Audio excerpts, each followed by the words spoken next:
Magandang umaga. Ito yung paglagay ng music o sound na tuloy-tuloy kapag naka-slideshow na. Una, gagawa muna tayo ng hyperlink.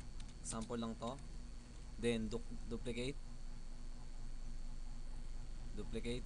Edit natin yung slide number 2. Para hindi tayo malito. Pati yung slide number 3.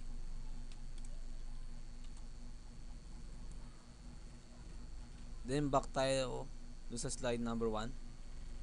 Gawin natin siyang hyperlink. Select all. Right click. Hyperlink. Lagay niyo naman, alam niyo naman siguro paglagay ng hyperlink, 'di ba? Okay. Then insert, add sound.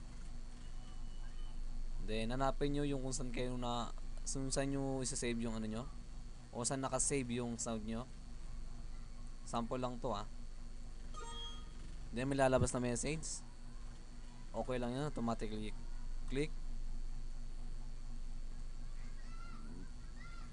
Then adjust the volume.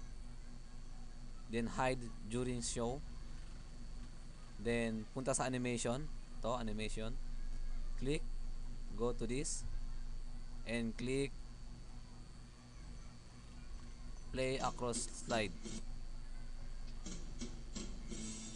Ayan, nag-play na siya. Then try natin siyang slideshow.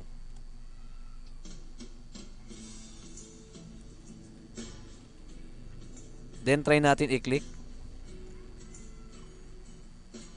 Yan. Tuloy-tuloy naman. Sana nakatulong. Magandang umaga.